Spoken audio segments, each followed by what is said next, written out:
What do they say? Heather? All right. Hello, it's 6:03 p.m. on April 9th. This is the Norwalk, Connecticut Inland Wetland Agency and Conservation Commission meeting. Could we have roll call, please? That's Steve Quackey. I am here. Ed Holinko. Here. Catherine Knight. Here. And Heather Breslin. Here. That makes 4 and a quorum. Gravy. Thank you. Do we have anyone logged on to provide public comment on anything other than on our application for tonight? So there's one attendee and attendee. If you are just watching, that's fine. If you'd like to make a comment, you can use the raise your hand feature. The way the Conservation Commission / Inland Wetland Agency works is that they can certainly receive any public comment on kind of larger issues, but cannot take any comment on any specific pending application. I see no hand raised yet, but I think you're safe to move on. Okay, so let's move on. We have nothing for receipt and discussion, but we do have a good deal of discussion and or decisions. And the first one up is S24-632, 35 Weather Bell Drive. Right.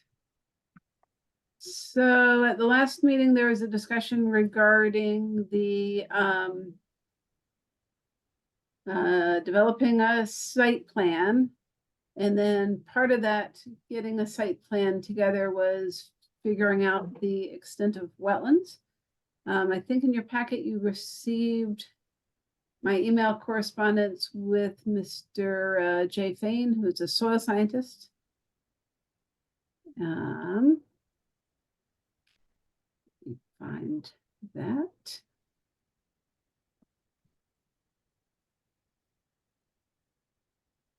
And so again, Mr. Pascarella had indicated, I don't know really what to ask him for. And so I said, well, write Mr. Fain an email just describing what the agency is trying to confirm. And so I'll just read what he says. I examined the property after the fill was in place for some time. The areas were all stabilized with established lawn. In my professional opinion, the edge of fill was the edge of wetlands for most of the, I believe he meant area mapped. The only exception was in the southeast corner, where I do not believe the fill extended to the wetland edge. The owner had asked me to witness deep test holes, but only gave me a couple days in what has been a very busy spring.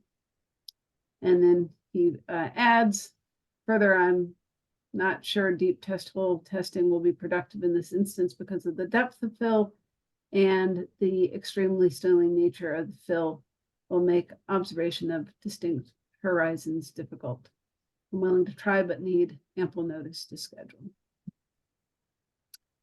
Alexis, was that, he said the rocky nature of the fill or the rocky nature of the existing property? And he indicated the rocky nature, I think. I mean, I think he's talking about the rocky nature of the fill, but it's hard to know. So most wetlands are combinations of boulders and wetland soils. That's how they were formed during the glacial period of geology. So he said the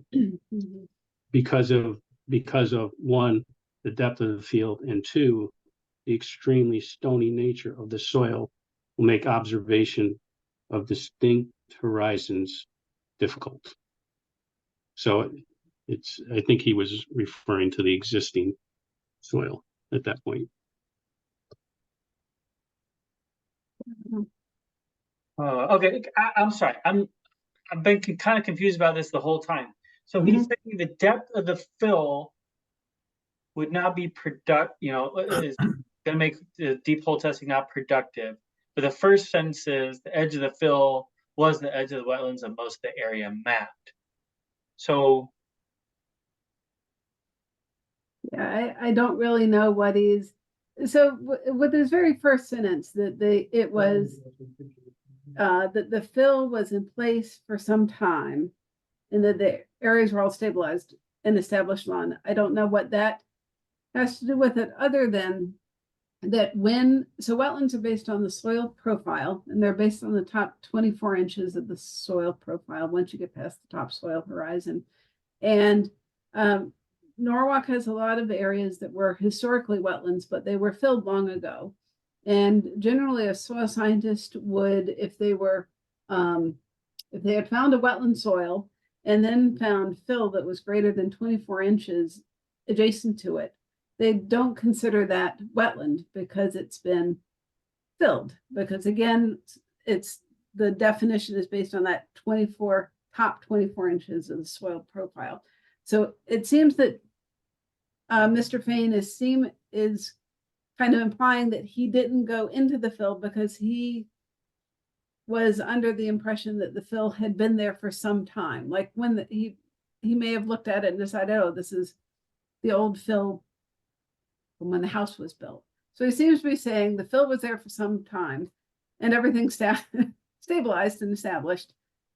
And so the edge of fill, I don't really know what he's saying, but he seems to be saying like the edge of the fill is the edge of the wetland, but in part because it's old fill, so I didn't go look under the fill. And then he seems to kind of follow up by saying, and the fill's deep and, you know, there's a lot of rocks there, and so it would be a lot of work to determine. Mr. Pascarella, how old is the fill? I couldn't tell you. I don't know. No, Well, when? No. Well, Well, you top filled soil- something at some point. When was that, and how much? that was 2022, I think. Okay. Yeah, I don't recall how much, but it was topsoil over what was already existing there. Okay, so what maybe Mr. Fain is saying is that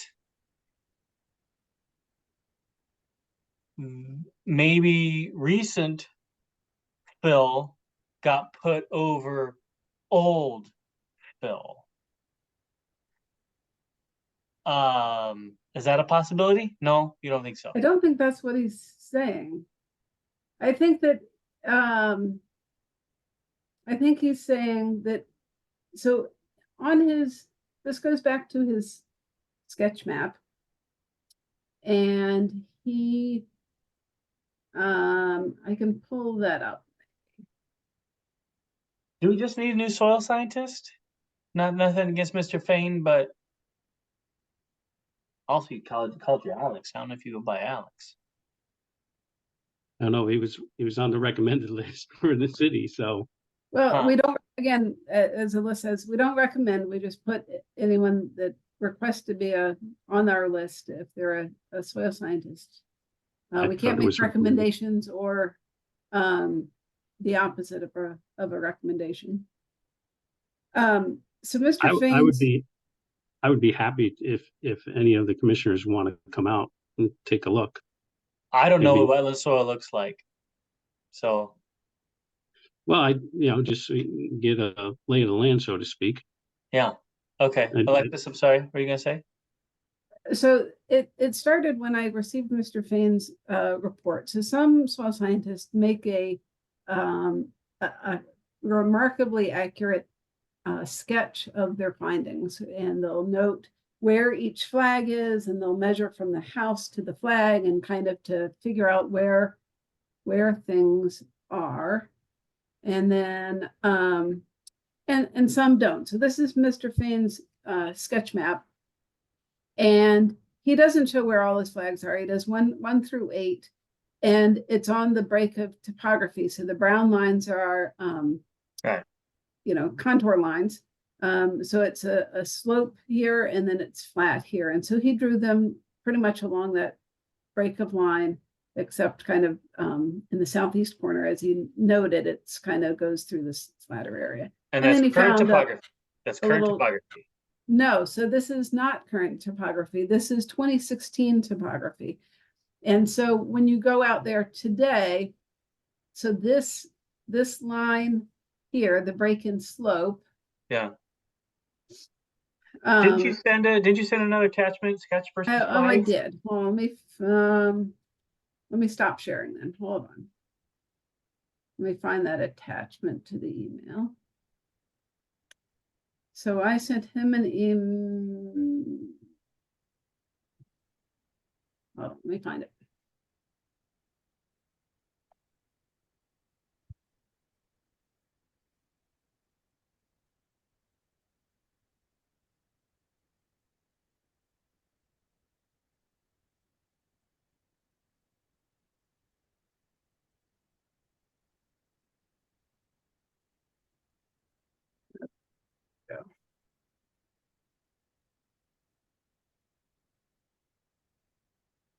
No, no. Right on that. So There you this is go. what I sent Mr. Fain. And so this is an overlay with the yellow lines are the 2016 topography. And this is where he sketched his line here. He meaning Mr. Fain, Mr. the Fain. soil scientist. Correct. And then, but the drop in slope is now along this boulder line, which is this red line here. Right. Well, actually, the red line, I think it actually goes like this. Yeah. Very quickly. What gone. is the green line again? Because I don't think, That is Mr. Fain's representation on his sketch map that he provided. He shows the wetland line being here. Based on 'Cause it his looks- sketch. the red line looks more accurate to where the flags are. Understood. And so when he submitted that sketch, whenever there's a difference between the sketch and what is out in real life, I contact the soil scientist to ask, can you confirm that this is what you're talking about? And he wrote back saying, well, you should get a survey, but it was at the break-in slope. So he said that he didn't go under the fill, that he just marked it pretty much at the edge of slope until you get to this this part here. Okay. Okay. So it's pretty obvious that. Well, what I don't understand, Alexis, What's is clear that is that Mr. Fain didn't go under the fill. So what we don't know, looking at the topography here, so if this is the 2016 topography, which is pre-filling, right. Mr. Fain is if we go by the Mr. Fain's actual flags, which follow this fill line. Yeah. With the exception of that little bit right there. Yeah. Sorry, get down here. And then when you look at the topography, it kind of cuts across the old topography. Yes. So are we saying, so the close together lines between the house and the green line indicate a slope? Correct. So are we saying that basically we stretched out the accordion, and if we had a new survey, which I think we're pretty clear about last time needing, if we had a new survey, would it show that those tight lines that show that the slope away from the house have been potentially stretched out to that stone wall, roughly the red line? Correct. Okay, right. So that would mean that there's been an extension of that slope. It has been filled. The amount is unknown. What was underneath the fill is unknown because soil scientists didn't excavate it. So not only did the soil scientist kind of, no offense to him, but kind of take the easy route, but also is telling us that you can't really dig the hole. I kind of feel like we need a second opinion and a survey. Right? I mean, we're just going to be chasing our tails forever and ever on this and wasting everybody's time. So. I mean, one thing I just want to get clear, because just in the correspondence, what were the actions that took place? Because originally this was an enforcement issue from August. And then a second one came in, Alexis, in November asking again to cease and desist. And it seems like the work was completed, that there wasn't, that there, from the pictures, it doesn't look like there was a stoppage. So now it's all this fill. So the work was actually done prior to the issuance of the violation. I will share another screen.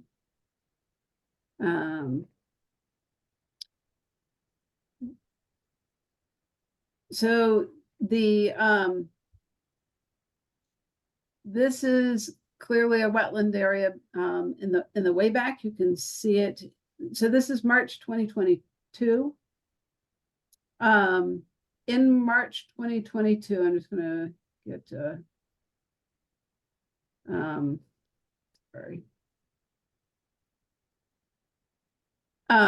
That's March 19th, 2019. Oops, sorry, went the wrong way. Okay, here's March 2019, before any work began. And there was a little bit of lawn here, but the woodland and the slope were more or less along this line here. The back end of this line is where the boulder wall is now. And the very back is very clearly wet, and this is the area that we mark as a water course. But we didn't have any information about the extent of the wetlands. There was a small deck in the back, and Mr. Pascarella received a permit to redo the deck. Flip through the other way, sorry.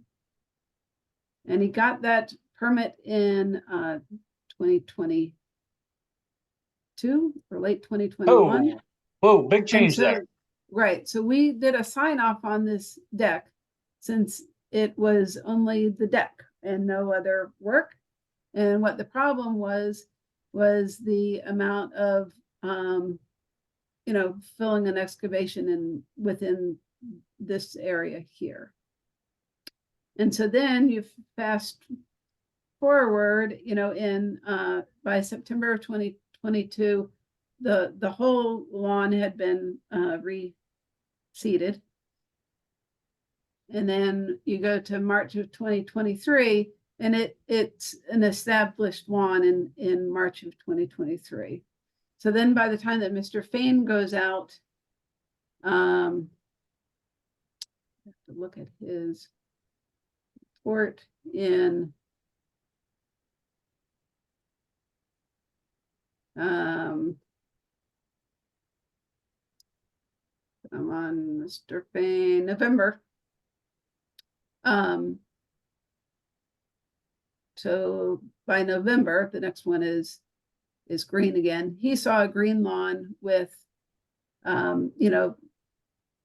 lawn vegetation growing on it. And it sounds like he did not go past this line.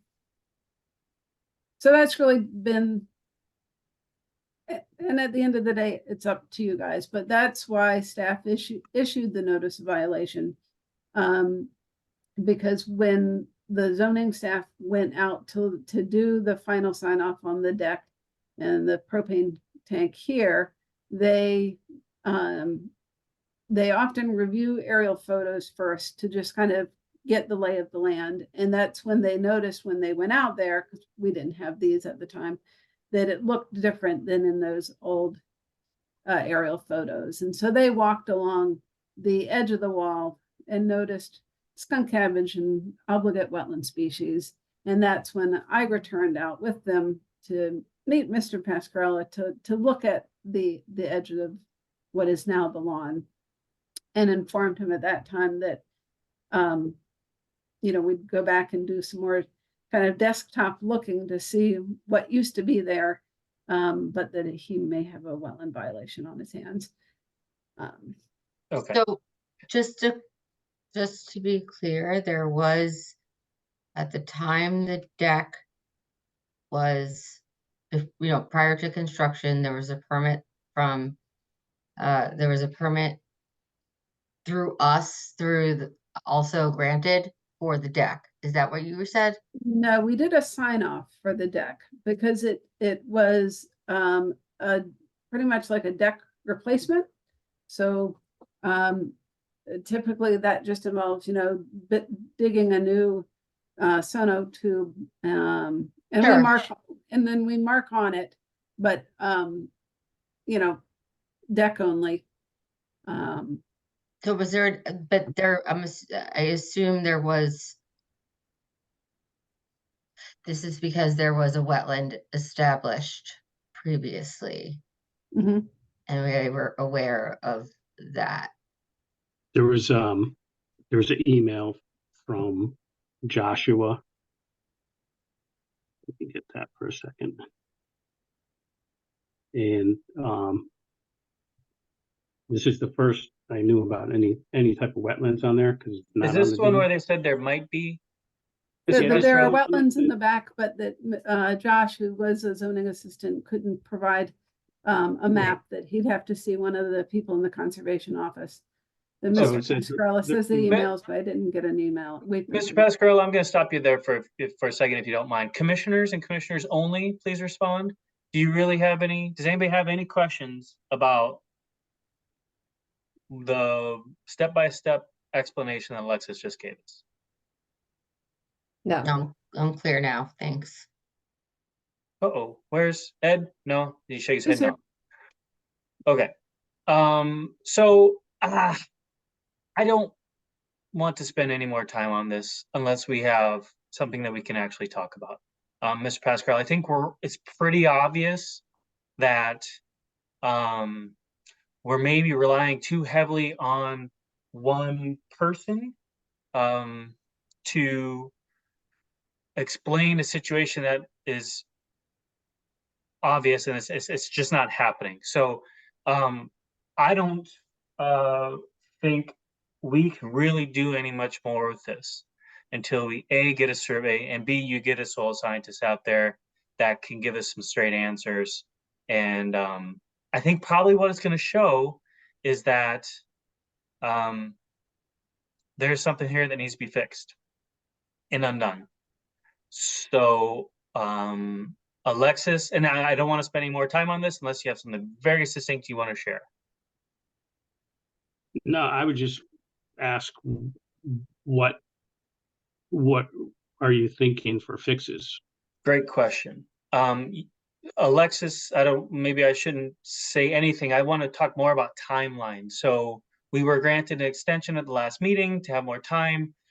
We talked about whether this was a moderate or a substantial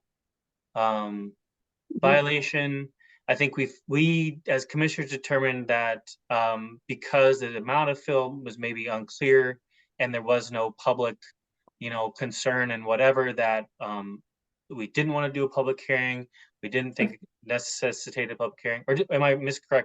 Am I misthinking? I think that the discussion was more that you were still lacking the information that you need to determine that, because Oh. one of the Survey, I mean, generally a significant impact to a wetland occurs when you have filled a wetland. So not knowing if you have filled a wetland or not, I think that was, you determined that you would not make a determination yet, because the kind of the scope of the wetland impact is not clearly understood because Okay, of well, what we just talked about. that was my rosy memory, just trying to find the quickest way to resolve it. So sounds like we probably need a site survey, like we asked last time.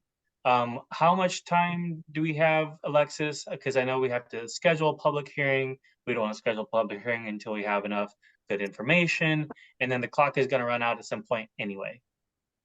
Right, so you have, the applicant has granted a 65-day extension of time. That gets you to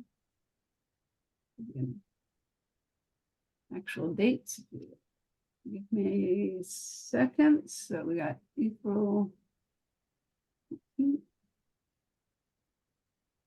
That would kick in after the first 65 days, right? Or is it 65 days from when they granted the extension? Hold on, I can't. two things at once.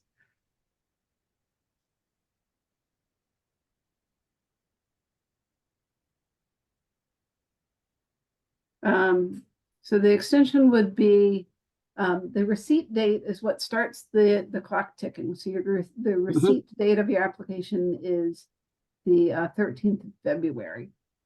You add 65 days to the 13th of February, that gets you to April 18th, 2024, which would be, we don't have a meeting then, so the effective deadline is April 9th. But then you granted an extension of time. I would count that extension of time of an additional 65 days from April 18th, and that would get us to June 22nd. And then you have to work backwards to figure out when the last meeting is there, and that is the June 11th meeting would be the commission's decision deadline. If they determine that a public hearing is required, that public hearing would have to be scheduled no later than the May 28th meeting. Okay. So that's most of April and most of the rest of April and most of May. So here's the deal, Mr. Pasquale, you've got that much time to give us everything you possibly can, and we will make the best decision we can with what we got, but it's on you to give us something to work with. It's not our problem if we have to say that this is a violation. And what happens to Alexis if we we can't come to a resolution? What's the next step after that? So you need to have enough information to make an informed decision. And I think what you're saying now is that right now you don't have enough information to make a decision. And if that lack were to continue, you would deny the application because it was incomplete. Okay, incomplete application, then what? And then we would issue, well, it would be up to you. We would continue our enforcement action. So you can either do a second try and issue a second order saying you made this application, but you failed to get an approval. Try again, new deadlines for the same process. That would be one. Can we do that indefinitely? No, or No, please. that's the well, I gotta hear all the options here because I didn't think we'd be here today. Here's the talking about the same thing we've so talked you can about. give like a second, second chance over and over, and then or our next enforcement is that you file for a temporary injunction. And So how, Stanford. what does that mean then? Sorry. What's that? What does that mean? I'm sorry, cut you off. So the city would, our law department would file for a temporary injunction. So a temporary kind of stop to the Superior Court, which is in Stanford. And then we would go to court, and then it's the court would make a determination on whether there has been no action in the homeowner's attempt to remediate the issue. directives, right? And so then you go into mediation because there's attorneys, and say, well, can we have him file for an application, within the next 30 days? Yeah. Oh, okay, and back and forth, and then the judge has the opportunity to set fines that are based on a per diem. Okay, fines. So we have the brain damage of making this go any longer than it has to, but then eventually we have fines if we don't get any resolution. Yes, absolutely. Okay, all right. Mike, you got enough background info? Is that enough for you to chew on? Yes, sir, Mr. Chairman. I mean, I Okay. understand. Okay, And certainly, I don't think any of us want to go down that road. Certainly not me. okay. I know, I talked to Mr. McQuaid, and he's doing everything he can to find something because he guarantees. He's not gonna find anything, Mike. You gotta Yeah, I hire know. a surveyor. It's not Yeah. gonna happen. So Doesn't like, exist. again, Yeah. we can have all the brain damage you want and then fines, or we can just have the brain damage. So it's up to you. This hair, I don't want it to get any grayer. Understood. Okay. All right, so surveyor, Surveyor. And boy, Okay. if you could feather in a soil scientist that can give us some information we can work with, that'd be lovely. But surveyor is a good first start. had a hard time the first time. Yeah, If you don't want to first succeed. all around. So, Okay. Alexis, do you have a updated list, or is it still current to the last one that you sent me? It's still current. Okay, I'll have And to I dig believe that up. on there's a website for all soil scientists if you want to go further afield, but Okay, I'll dig through your emails and see if I can find that list again. Oh. So, send it to you again. Okay. Thank you again. thank you. And, Have a good evening. Sorry. I said thank you and have a good evening. Yep, you too. Thanks. Bye.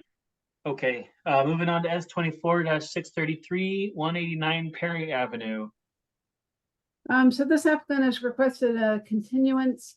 Upon receipt of the application, it was strongly suggested that the applicant retain professional assistance in developing a site plan. They have retained an engineer, and the engineer has apparently been out on the site and is also requiring that the property owner get a survey so that he can have an up-to-date base map for his site plan. So that's in the works, but they don't have anything ready to provide tonight. They have your deadline to make a decision is your next meeting on April 23rd. So in advance of the 23rd, if I haven't heard from them, I'll be asking them to send me an email with a extension of time for the consideration of their application. Okay. So if anybody has high school age children and they're not sure what career they want to go into, Mm. there's a big demand for civil engineering. I'm just gonna throw that out right now. So Civil engineering, or if you're not, you're math deficient, become a soil scientist. or soil scientist.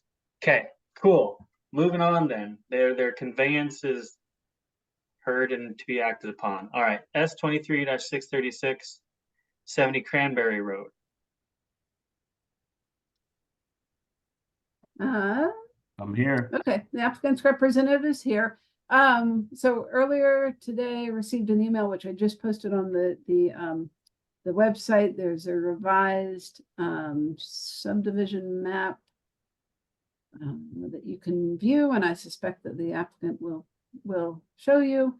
At the previous meeting, there was discussion regarding some of the concerns of the 3-lot subdivision and the amount of potential activity that would ensue with the development of those 3 lots. And so applicant is here, and sorry with the chair. Good evening. Andy Hit it. Similides.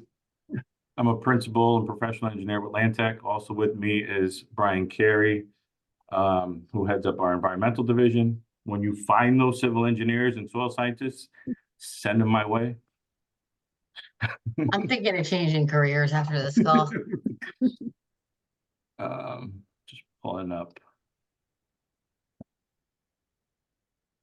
the plan. So, just to refresh your guys' memory a little bit, there was an access, there's 2 access ways off of Cranberry Road. This is still showing that 3-lot subdivision. What I wanted to show you folks tonight also, as part of that 3-lot, I think one of the concerns was everything seemed pretty condensed and tight, and where's the 50-foot buffer, and what if somebody wants a patio, and so on and so forth. So, today, as this application sits before you, these are considered rear lots, and the building setbacks are 40 feet all the way around, right? So if we're successful in getting through conservation and planning and zoning, when we come for individual lot developments of these, and Alexis, you can correct me if I'm wrong, but the setbacks change based on the new regs. the building setback. They wouldn't, but for you, because these are rear lots that were, I think they would still have the same, because they are rear lots and they're not a regular lot with that 100-foot frontage, you would still have the 40-foot setback. They would maintain those 40-foot moving Yeah. forward under the new regs. Yeah. Got it. Okay. Because in the new regs, we don't allow rear lots at all. So if we it's really existing don't have, non-conforming, it stays the same. what's that?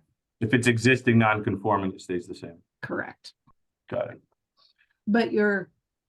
But then, right, the other elements within your proposed development would need to meet the new regs. So there are some things regarding the garages like we the talked about. frontage and the garages, right? Right. Some changes to the flood regulations, which we had talked before. Right, Um, right. Right, also all that stuff, but the setbacks stay the same. Got it. Yeah. Okay, so let me jump forward to the 2-lot alternative you folks wanted to see. I think there was some concern about the 50-foot buffer and trying to maintain a 50-foot undisturbed buffer. In blue here is that 50-foot wetland setback. In red again here is that floodplain based on elevation. So quickly, just to show an alternative, this is what you're looking at, and we could ignore these lines as part of the setbacks. Hey, Andy, could you also highlight the 100-foot setback from the water course, please? Can you do it like in a yellow or a green or some Sure. other?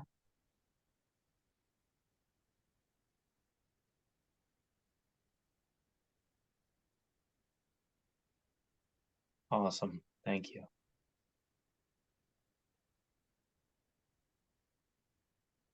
Love it. There's your 100-foot. Thank you, sir. So you have your 100, your floodplain based on elevation, and your 50-foot. And here, these dashed lines are your building setbacks.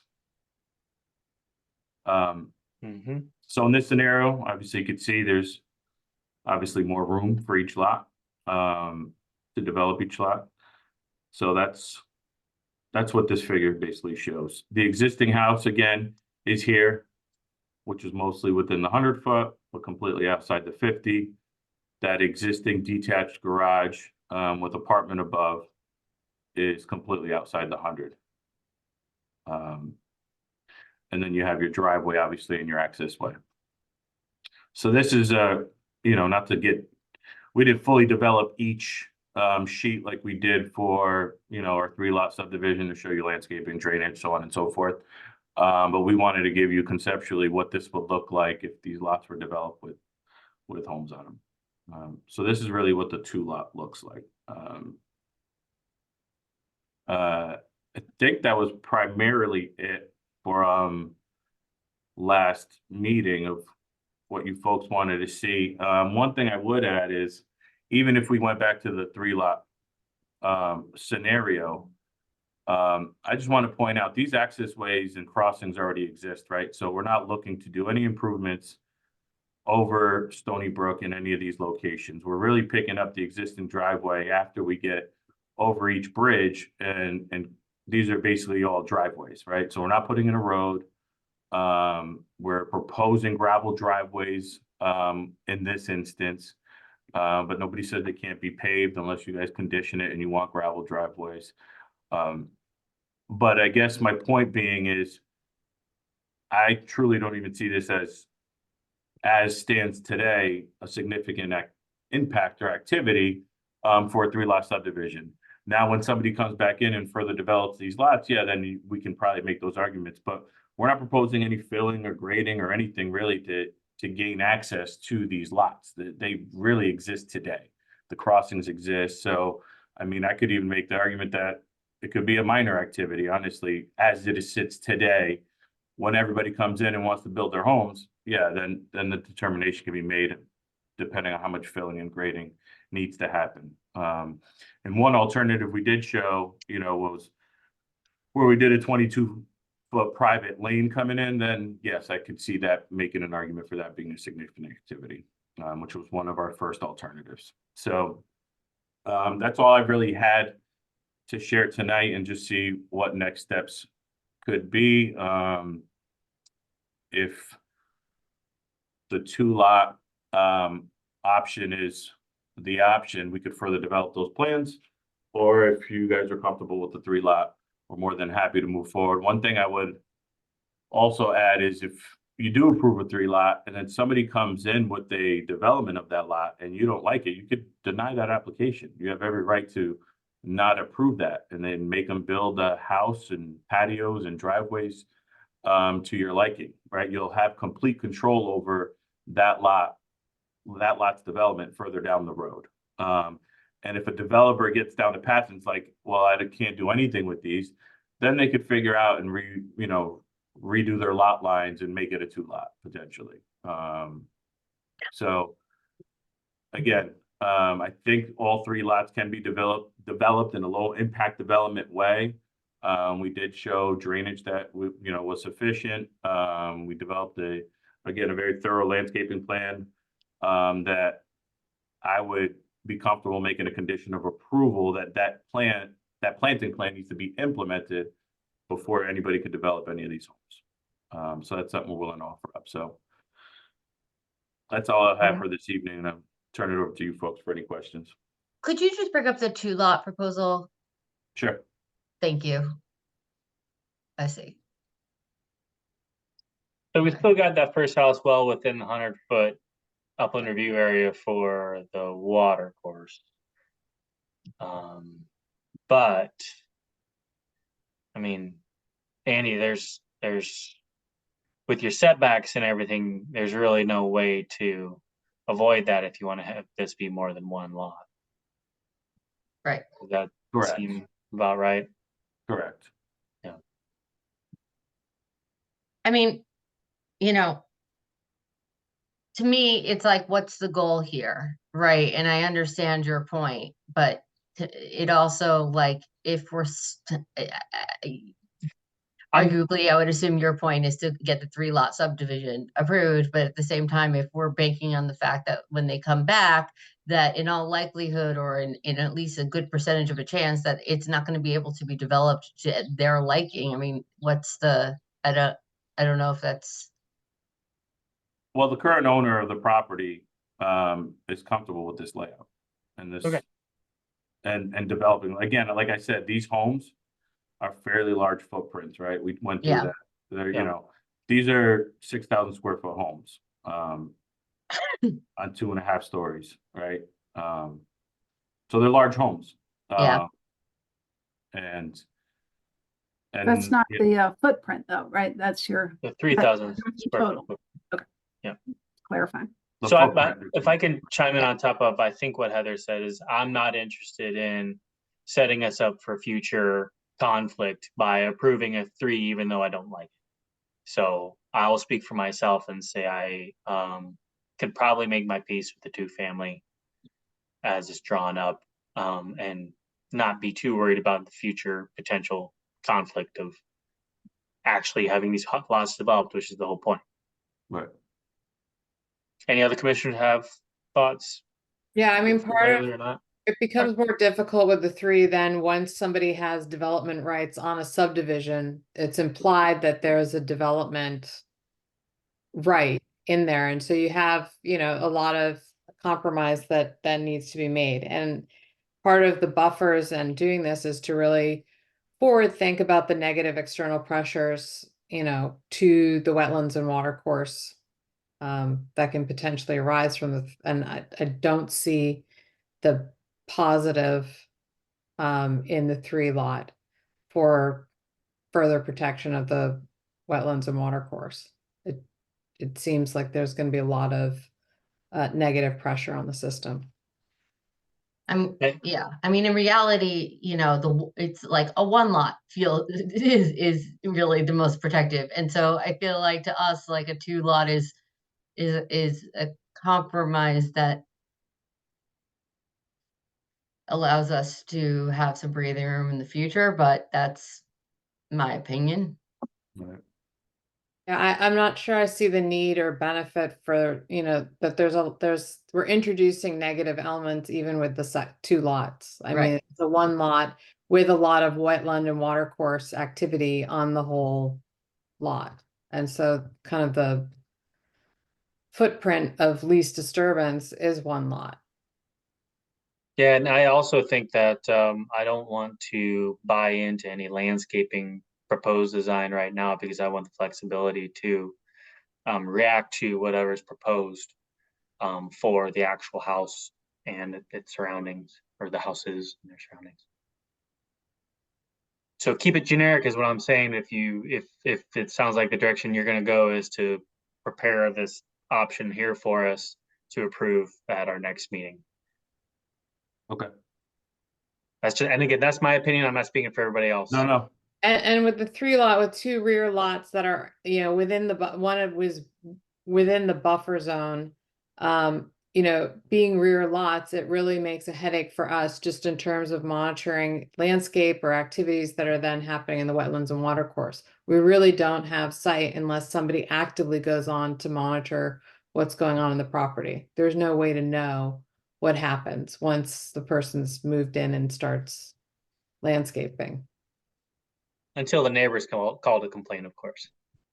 And you're relying on the neighbors and stuff. And so, given what we've got on our slate and what we see, people just aren't aware.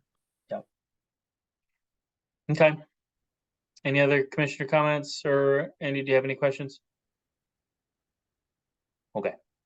Well, we're gonna move on then, and hopefully Alexis has something in her hands with enough time to hopefully prepare a draft resolution before the next time we meet. But I'm not gonna make any promises for her either. Okay, Okay. great. Thank you. Thank you. Moving on to 73 Witch Lane. Witch Lane?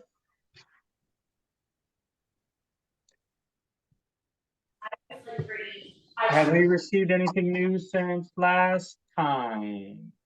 Yes, we have. So you received this at your last meeting, and since then the applicant has provided some digital copies of things. I think I had previously sent my preliminary review letter, and the applicant's ticking away on completing those.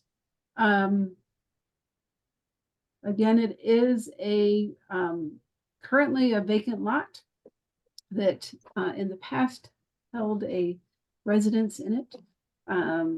The applicant is proposing to build a new house.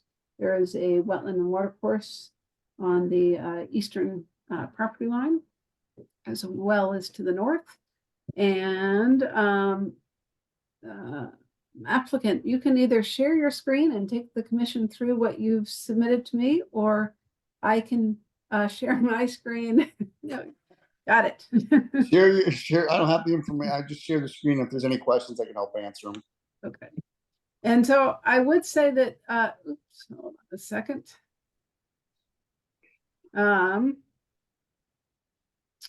We'll share my screen.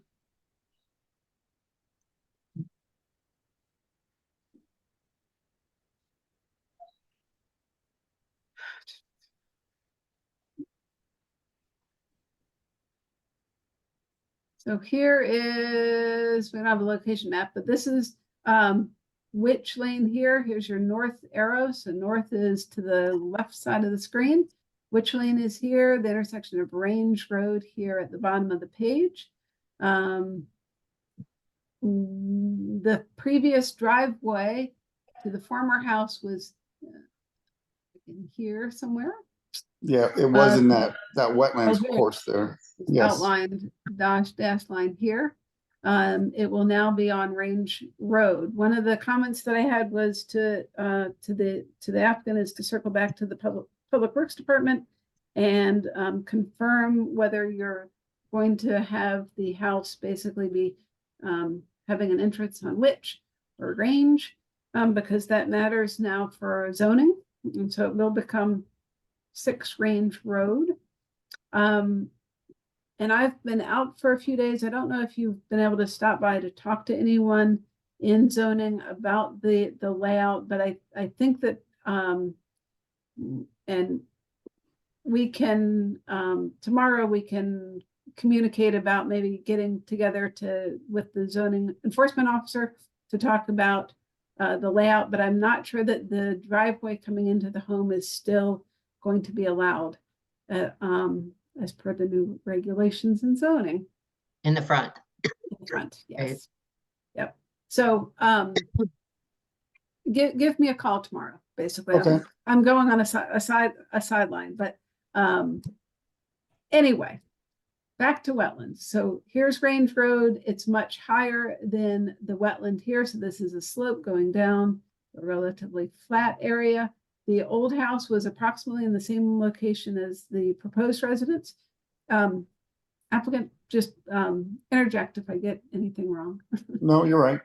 Okay, there's a previously mapped a small wetland pocket here. This was also the location of the old septic area. There is now posted on the webpage a second opinion of another soil scientist who determined that this is not wetlands. Over here, this wetland line is a confirmed wetland line, and it kind of does something like this. And so this is all wetlands, and then there's a pond. You had an application for a pond dredging that I think was withdrawn or maybe Right. denied. Mhm. Commissioners a while ago. So what's being proposed for the driveway, which was quite close to the wetland originally. So again, this is the wetland line, and then this dashed line is the old driveway. What's being proposed is demarcation boulders set approximately 25 feet from the wetland, establishing a wetland buffer. There's a planting plan with all native plants. The buffer would extend around to the northern corner of the property and be in line with the buffer that continues on 10 Range Road that you had previously approved, because there's the wetland line. So that's the proposed landscaping plan.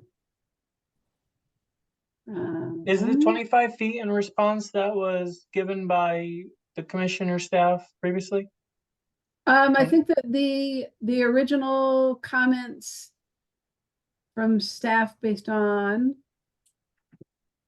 this plan, and so I'd recommend that you update this plan so that your plans are consistent. What the initial plan was to have the boulders along the existing driveway about 15 feet from the wetland. And I think some of my comments had to do with the encouraging a wider buffer that was more consistent with some of the other buffers that ended up being required for the development of the 3 lots that adjoin this lot, and speccing out remediations to the soil for the what I can only presume to be very compacted substrate under the driveway. Wait, I missed that. I'm sorry, I missed that last part. So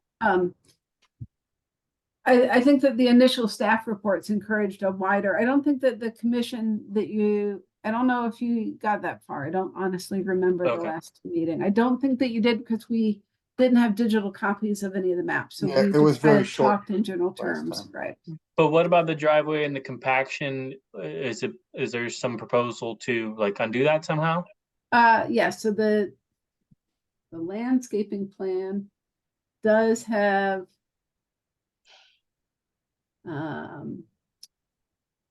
Scare effect is not a separate. little bit of a spec as far as dealing with the driveway and the lack of organics.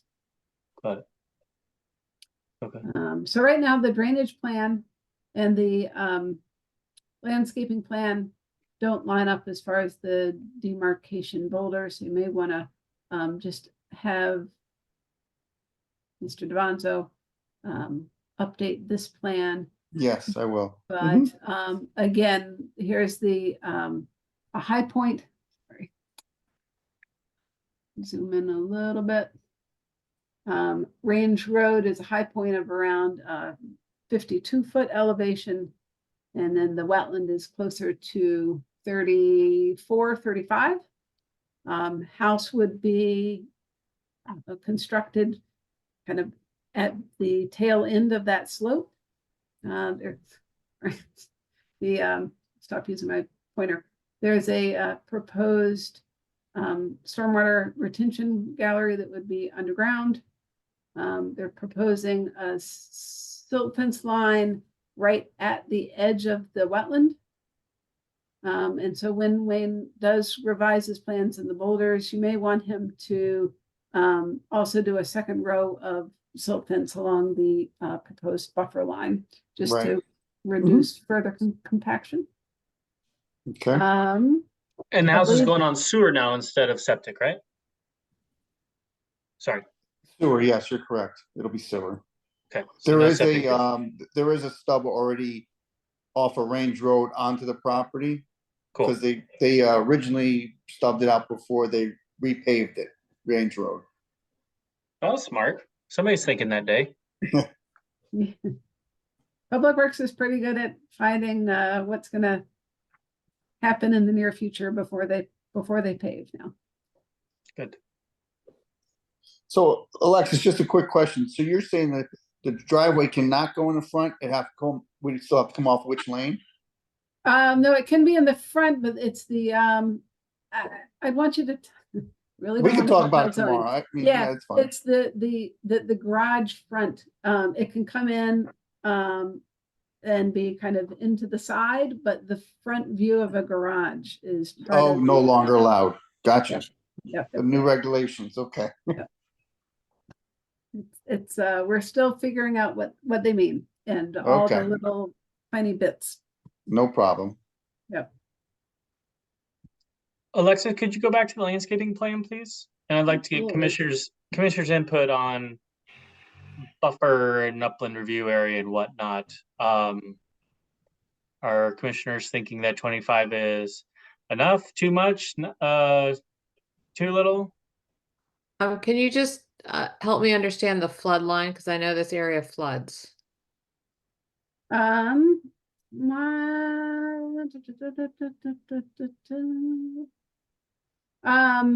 I don't think, hold on, let me pull up. Let me go to another map real quick. What is it? The elevation is probably high at the front of the property, right? I'm not sure it's actually in a FEMA flood.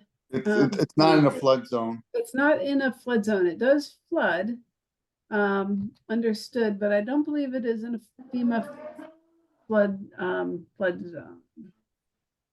Even with the heavy rains that we had a couple weeks ago, that's probably the most rain I've ever seen. It doesn't overflow into this yard. It does go into the other side because it's a lower elevation, but nothing. It doesn't overflow the banks and come over this way. Right, so it's not in a flood zone. It's not in a FEMA flood zone. Although FEMA will say that anywhere is can be flooded. But the FEMA designated flood zones are higher risk areas. Right. May I ask a question about the 7 trees being removed? I mean, obviously, there's 2 in the middle that are gonna be removed where the proposed residence is. But I thought, the- isn't that where where an existing residence is anyway? It was right in between. That Right in tree between should those. be in the front of the house, honestly. If you're where the driveway is, those 2 trees are in the front, like right on the driveway. They're Got not inside the house. Got it.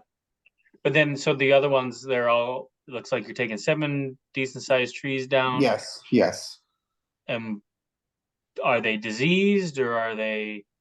you know, like- They're not in great shape, let's put it that way. Do you have an arborist report that would indicate one way or I another? could always get one for you. Okay. I mean, I understand the intent of removing trees, but because, wait, we don't have any water course here, we just have wetland, right? Wait. You're at 50, yeah. Sorry. So this is your upland review, 100 water foot course. upland review line. And then this is. There your is a water course. Right, so Oh, it's okay. this area is your line, Got it. For a 100-foot water course upland review. right? So you're asking about, kind of these 5 out of the 7. Yep. these 3. Really? Yeah. Okay. Yep.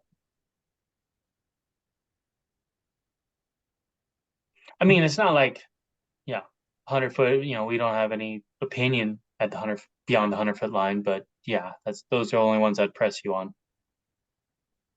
Okay. Other I commissioner do questions? feel like just in terms of the area and the water course and the wetland of that property, that, having 25 foot of lawn into a 50-foot buffer area is kind of not really great, does have a negative impact, I think, in terms of some of the function of the runoff and the pollutants and everything that come with having a lawn. You mean the other way around, 50 foot of lawn and 25 foot of buffer? No, well, 25 foot of lawn in the 50-foot buffer. Oh, thank you. And just for the record, it's an upland review area, not a buffer, No, But- no. technically. What? But I agree. I think I would like to see that lawn shrink a bit and the protected area grow. So it, let me just check your.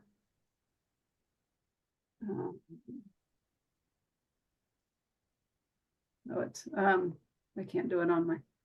So it does, I can't check on this is the web version. But, just have them check that they have their scale right. Because if this is 50 Mm-hmm. and this is 25, this, this is less than this. So it may be that it may be more than Yeah. 25 if this 50 measurement is correct. So maybe have whoever did the landscaping plan, make sure that their dimensions are right. Because I'm looking at 50 Right. and 25. And so either you have more or you have less, or so it's something's a little off in their measurement. Okay. All right. Maybe it's, hopefully you're better off than is noted. Right. Okay. Okay.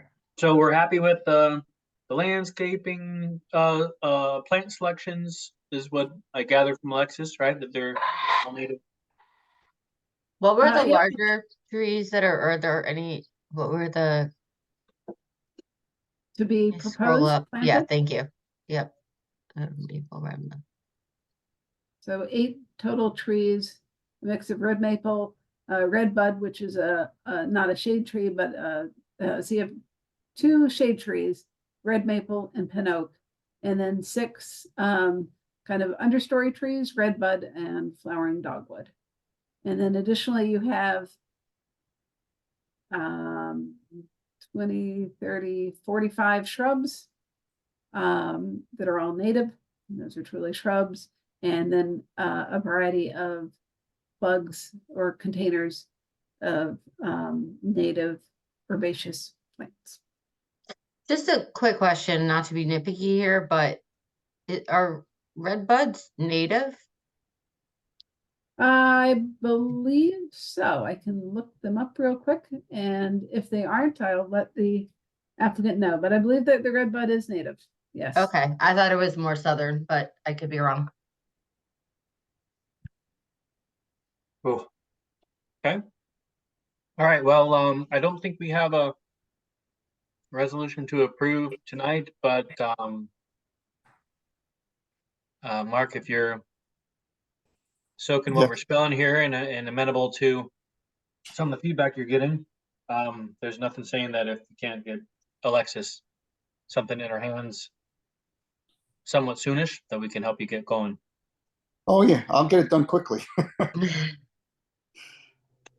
So Okay. I'll work on it tomorrow and I'll probably have it done within a couple days and I'll submit it back to Alexis. Right. Good. All Sounds right. great. All right. Thank you Okay. so much. Have a good night. Thanks, you too. Talk to you soon. Take care. Thanks. Bye-bye. Okay, next on the agenda, something new, something very exciting. Pre-application review. At least I don't think I've had one of these before. Oh, I think that you have. So pre-application, I can't remember what, but I know that we've done one somewhere. This sounds Uh, very overachieving. Yeah. A pre-application review is a non-binding discussion where an applicant or a potential applicant, I should say, can go before you and kind of pitch their idea and kind of gauge your feelings. Are they buying us dinner or anything? No, no bribes. No, You're not allowed to say, you're supposed to say, are you wink, wink, wink, wink? No winking, no dinner. Just right. a discussion about what they're thinking and if it would fly or if you think, it Okay. wouldn't. So, Brian, are you yes, I am. presenting this? Congratulations. Good evening, Commission. It's been, I think, 2 months since we've last gotten together. Again, my name is Brian Carey. I'm a professional wetland scientist with Land Tech offices in Westport. Tonight, we're here to have a little pre-application meeting regarding the AJ Penna site at 284 New Canaan Avenue. I was recently in front of you with a parking lot proposal for the exact same site, I think back in November, which you guys graciously approved. So if I can share my screen real quick, I'll just bring up the proposal and then we can have a discussion. So currently, as you know, the property at 284 New Canaan Avenue is occupied by AJ Penna. They're a construction firm, but they specialize in emergency response to water main and utility breaks throughout Fairfield County and New Haven County. They're Aquarian's main contractor to fix all the water mains. So the site operates pretty much on an emergency basis along with their average hours. Recently, well, not recently, but an issue has come about with the adjacent neighbors based on the use of the property. There's a lot of noise coming from trucks coming in and out of the site, loading trucks, and the aggregate yard. So Mr. Penna and his employees have been meeting with the adjacent neighbors to basically come up with a way to fix some of the nuisances that the adjacent neighborhood has been experiencing over the year or so because of the operations on the site. The site is 11 acres. It was approved in 2016 as the facility through a text amendment to the Norwalk zoning regulations. And again, it operates exclusively as a contractor yard, again, servicing utilities throughout the region. I'll show you. So basically, this house at 178 has been experiencing most of the disruptions associated with the operations on the site. I think is worse during the winter when all the leaves are off the trees, and then it gets better somewhat, improves somewhat in the summer, but they do experience a lot of accessory sounds coming from the property that are impacting their quality of life. We did AJ Penna through Land Tech did hire an acoustical engineer to come out and basically assessed the ongoing operations so that they could assist us, the acoustical engineer could assist us with coming up with a plan that would basically mitigate the sound from the site, which is what we're showing you here.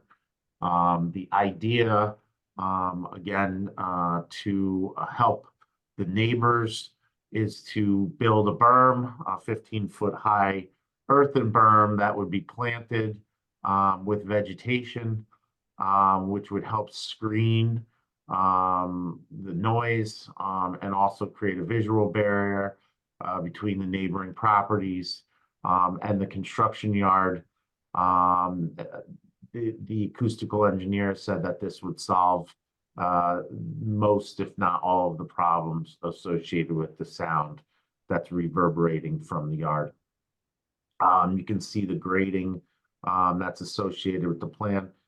There's wetlands, the wetland flag, wetland line basically is coming down. If you can see my pointer along this particular area. And the berm is basically 60 feet wide, 15 feet tall. There is a approximate 2,500 square foot area of wetlands that would be filled as part of this proposal. But we would be looking to mitigate that fill area somewhere else on the property, which is to be determined at this point. So that's basically the short of it. Again, you know, we would further define the landscaping and come up with a restoration area to mitigate this fill. But that's basically the nuts and bolts of the proposal. They're really looking just to continue to be good neighbors and be responsive to some of the complaints they've been getting, associated with that neighborhood. It's really to the west of the site. So that's it. I can answer any questions you may have regarding, the proposal. We would come in with full engineered plans at a future date and an application for this based on any comments or questions you may have. I was just gonna ask, is there legal recourse being, is this, being threatened or being, is there some sort of reasoning that other than them complaining, is there? No, not that I'm aware of. I think they're just being proactive. I think there is a good established relationship with the neighbors. And they're just trying to, I don't want to use the word placate. I think they're trying to just basically do whatever they can. So they're not imposing any more than they have to. Not on the little screen. Okay. It was a Voice of Oz. Okay. And so my question was, could you just characterize what is the area where the berm is proposed? Is that kind of the woodland edge or? So that is, it is right directly off the parking lot. There is some woodland there. I'm trying to pull up the let's share this one more time.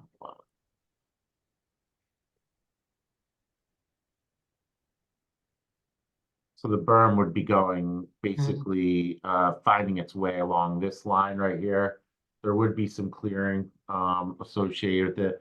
Try to do it as much as possible without clearing, but it would be planted again after it was constructed. Can you see this?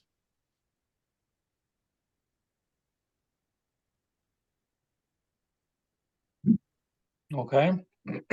Excuse me just a minute. Alexis, this is Pete Romano. I had a hard time getting on to the Zoom call. I'm sorry to interrupt. Alexis, I'm principal. Please.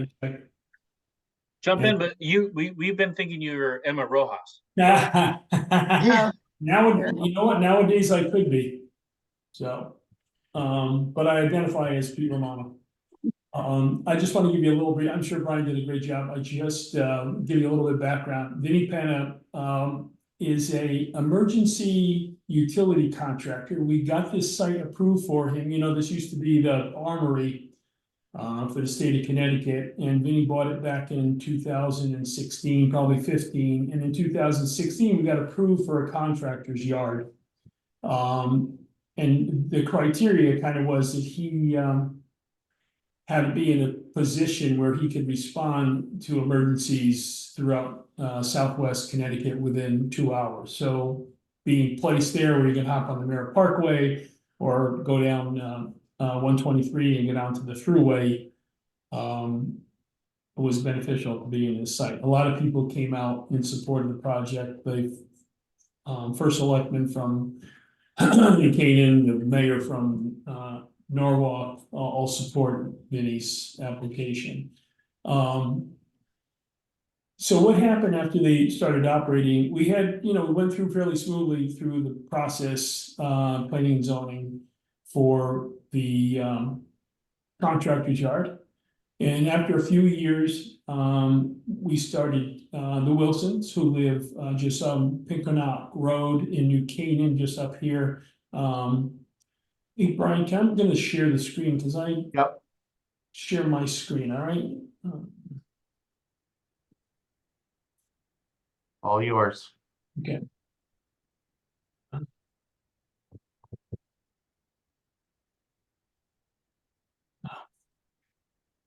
I'm sorry.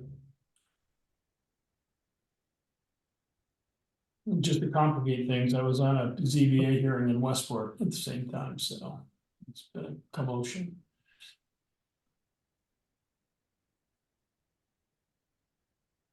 Okay. This shows up just a little bit better. Here's the site. So in 2016, you got approved for a contractor's yard, was operating there. Really did nothing. They put bins and things like that. The intent was Vinnie had a property in Westport down at the train station, but he first had a property in East Norwalk and got displaced by the bridge construction. So he started operating out of his small site in Westport, got this piece of property, purchased it, came in for a contractor's yard. A lot of support to have it here, and everything was going along fairly well.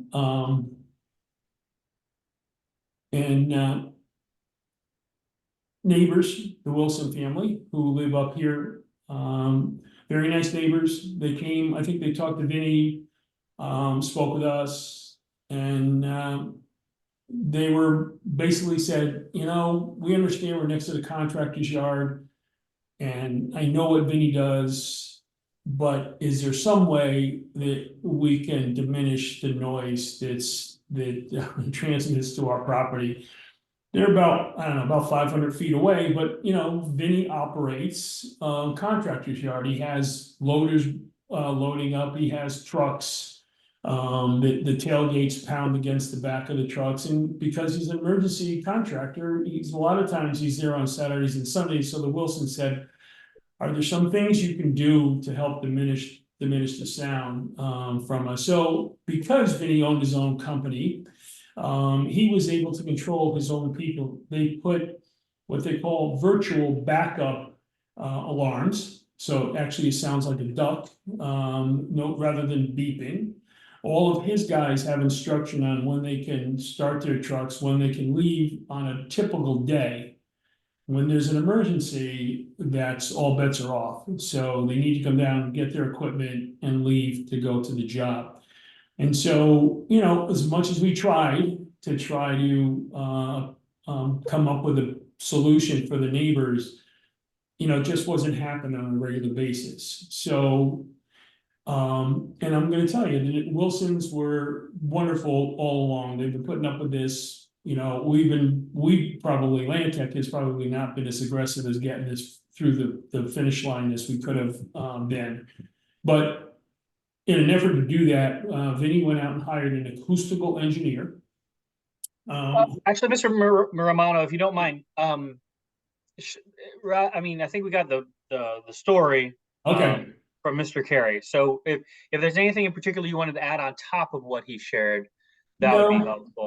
I don't know what he shared because I wasn't on right then, but Oh, the okay, bottom no. line is, I don't know if they shared this with you, but you know, all this testing that they did, earth burns are the best way to deaden the sound. And that's how we came up with the plan. And we went in and saw Alexis and said, can we come in front of your commission as a pre-app to get their input with the intention of us coming back in the future with a fully vetted plan. So that's kind of our story, and I don't know whether there's opportunities here to do some compensatory mitigation.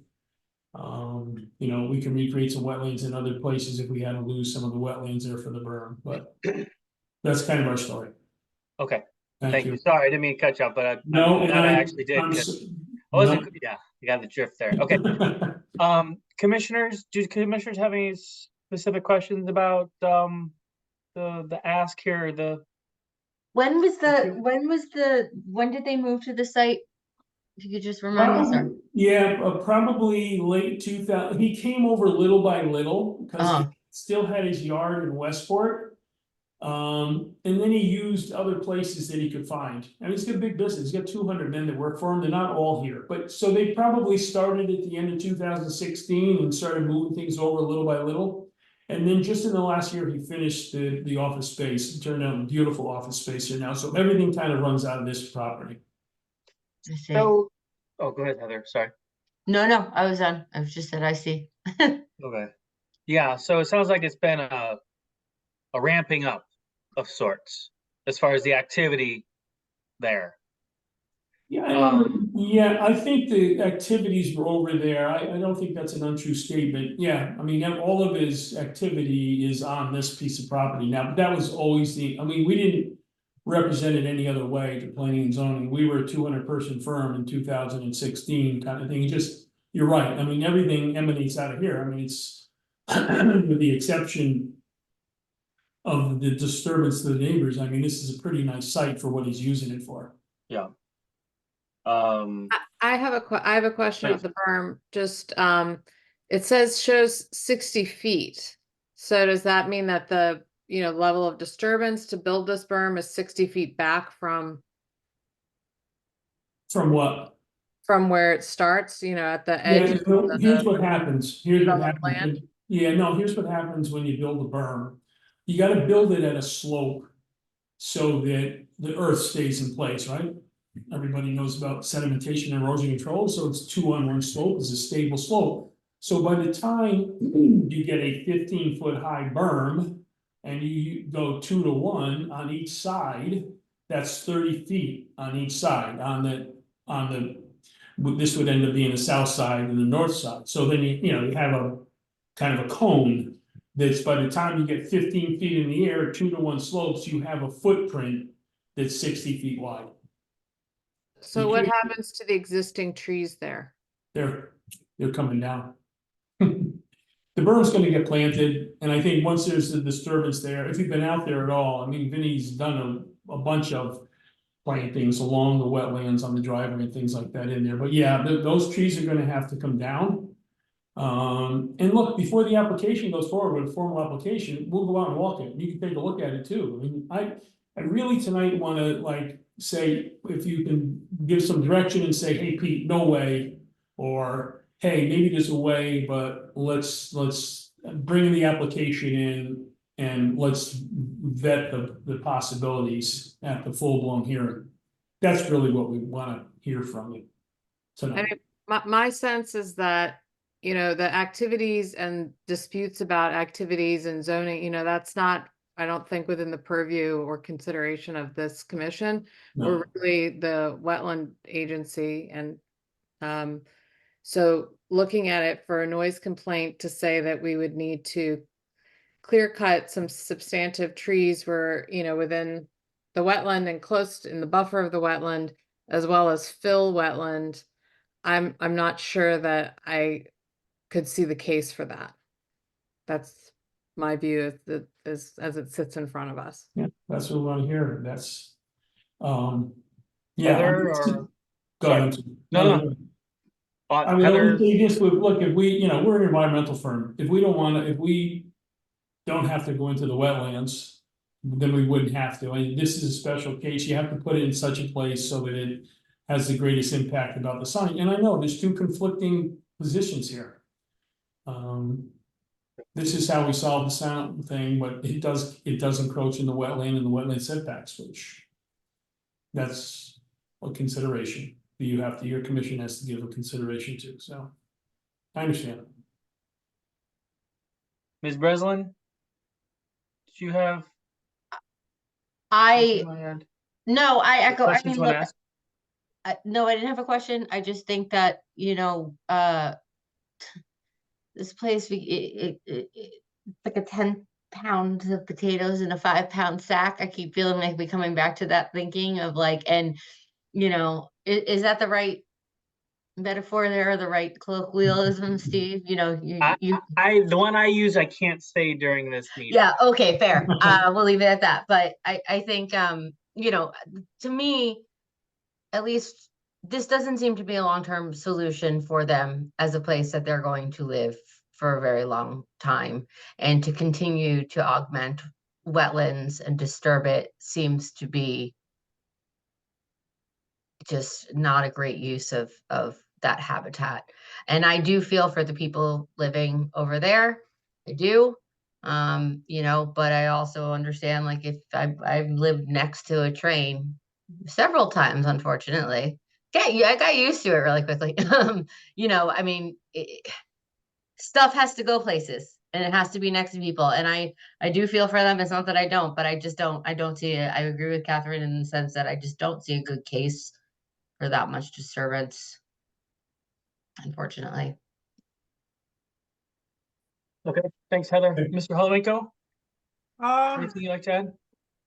Yeah, I think it has possibilities. It was moved away from the wetlands, but that was significantly reduced to berm. And you know, I kind of feel for the people back there, but you know, the rest of us have to live with stuff like this, and I think they'll get over it, you know? So what I'm saying is, yeah, I think we could do a smaller version of the berm away from the wetlands, but I don't know how much that would help. Okay. So it has possibilities. Okay, that's helpful. I mean, maybe we go back and talk to the acoustical engineer and see what we can do to modify it.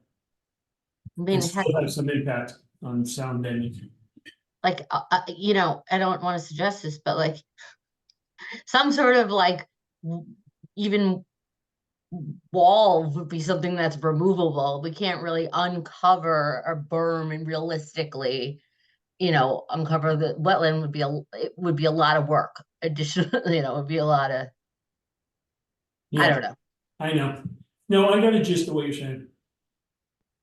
And I think, That's good input for us. I mean, look, we did look at, you know, we looked at the sound barriers that they have on I-95, right? And if you talk to anybody, they have limited efficiency for deadening the noise. Really, it's earth that makes it work the best.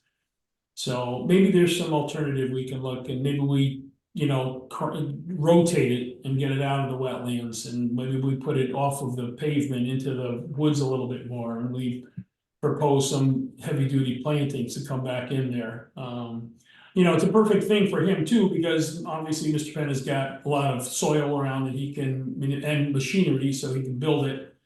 And he's willing to do something to help the neighbors, so.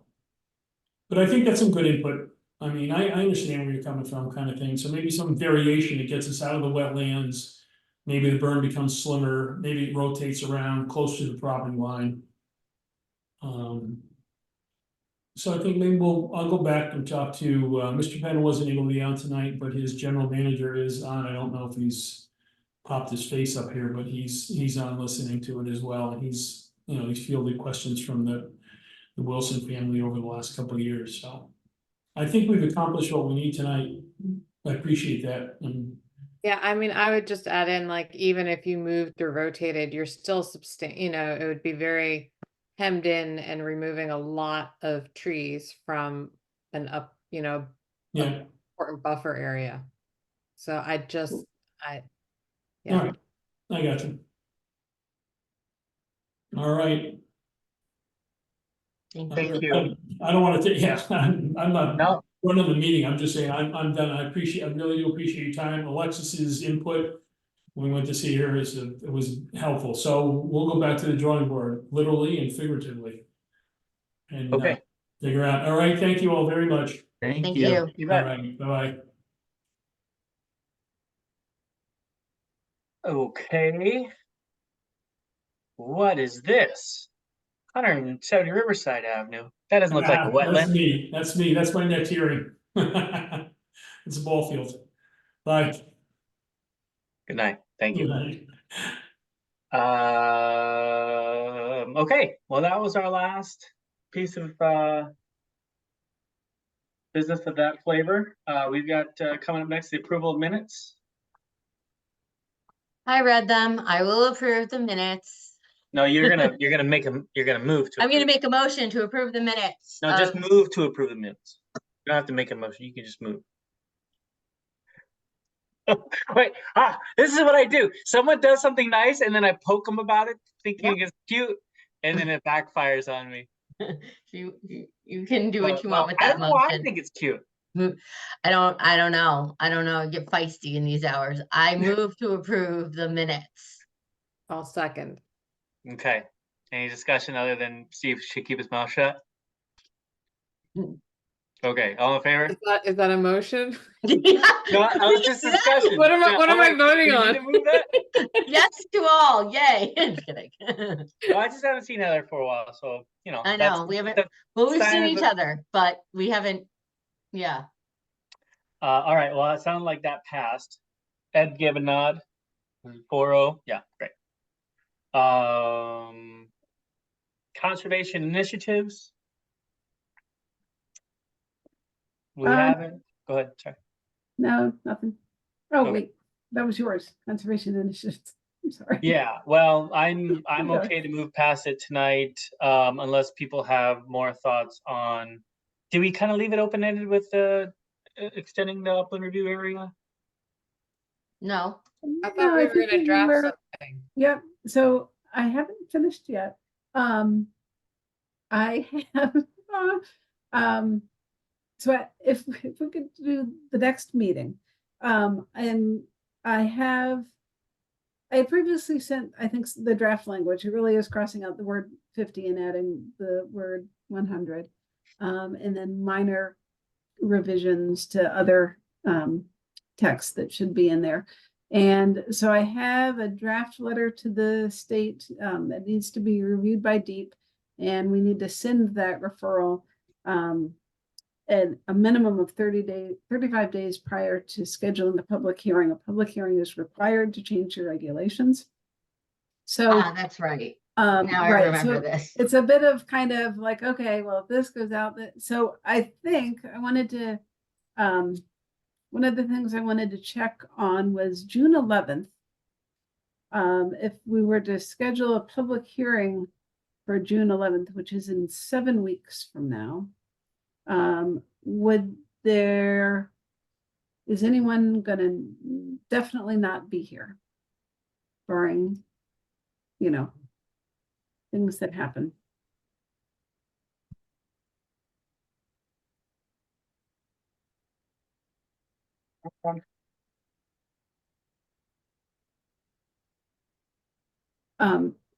And so if we could, what I recommend is that you kind of get it teed up. And so for the next meeting, I will do a full kind of report and include a draft letter to the commissioner of DEP. And I would add it to the agenda as a application for regulation language amendment. And so that once it's kind of on the agenda there, we can then kind of start the process of sending it off to the state and scheduling the public hearing and running those legal notices. Cool, Sound like a good plan? super awesome. Okay, Thank you. all right. Does anyone else have a conservation initiative they'd like to discuss? No. Nope. Just, Hearing- you know, nope, no. Okay. Hearing none. Alexis, do you have any more comments? No.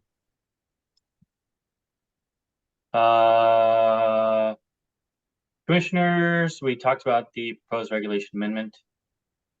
Anything else? It's ramp season. I don't know. That's Ooh, sustainably foraged, please. Yes. how do you cook them? Oh, I make ramp Butter. salt, ramp butter. I make a lot of pesto and freeze it. Don't worry, I'll get you some. Yep. Good. You had it last time. Yeah. It was good.